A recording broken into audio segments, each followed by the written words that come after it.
Stanley Fleming's Hallucination by Ambrose Bierce. Of the two men talking, one was a physician. "I sent for you, doctor," said the other, "but I don't think you can do me any good. Maybe you can recommend a specialist in psychopathy. I fancy I'm a bit of a loon." "You look all right," the physician said. "You shall judge. I have hallucinations. I wake every night and see in my room, intently watching me, a big black Newfoundland dog with a white front foot." "You say you wake? Are you sure about that? Hallucinations are sometimes only dreams." "Oh, I wake all right. Sometimes I lie still a long time looking at the dog as earnestly as the dog looks at me. I always leave the light going. When I can't endure it any longer, I sit up in bed, and nothing is there." What is the beast's expression?" "It seems to me sinister. Of course, I know that, except in art, an animal's face in repose is always the same expression. But this is not a real animal. Newfoundland dogs are pretty mild looking, you know. What's the matter with this one?" "Really, my diagnosis would have no value. I am not going to treat the dog." The physician laughed at his own pleasantry, but narrowly watched his patient from the corner of his eye. Presently he said, "Fleming, your description of the beast fits the dog of the late Atwell Barton." Fleming half rose from his chair, sat again, and made a visible attempt at indifference. "I remember Barton," he said. "I believe he was. It was reported that.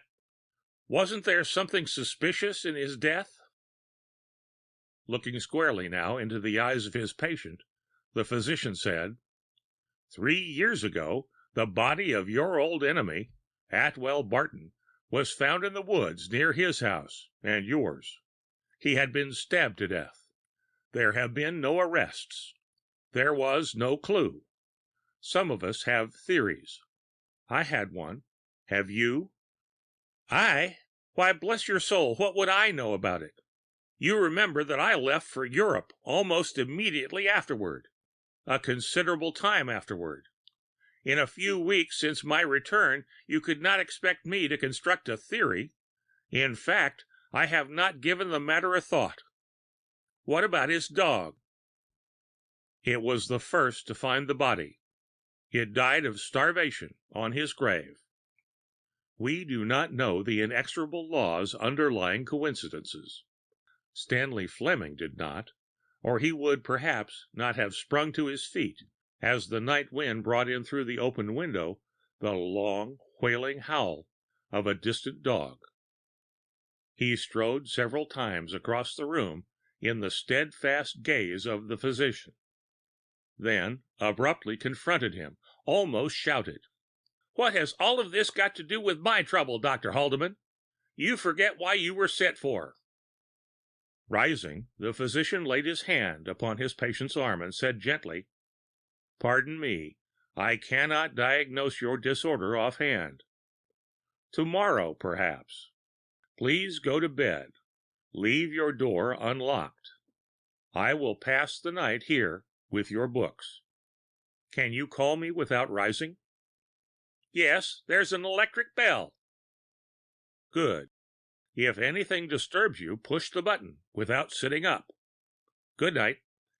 Comfortably installed in an armchair, the man of medicine stared into the glowing coals and thought deeply and long, but apparently to little purpose, for he frequently rose and opened a door leading to the staircase, listening intently, then resumed his seat. Presently, however, he fell asleep, and when he woke it was past midnight. He stirred the failing fire, lifted a book from the table at his side, and looked at the title. It was Denneker's Meditations. He opened it at random and began to read. "Forasmuch as it was ordained of God that all flesh hath spirit, and thereby taketh on spiritual powers, so also the spirit hath powers of the flesh, even when it has gone out of the flesh, and liveth as a thing apart, as many a violence performed by wraith and lemure sleweth.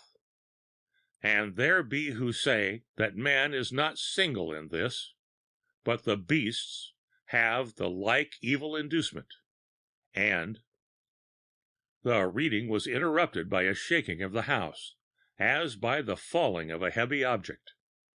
The reader flung down the book, rushed from the room, and mounted the stairs to Fleming's bedchamber.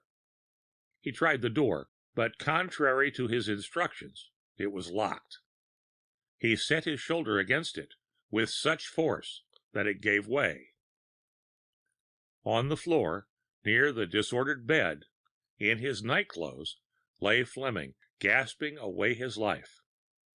The physician raised the dying man's head from the floor, and observed a wound in the throat.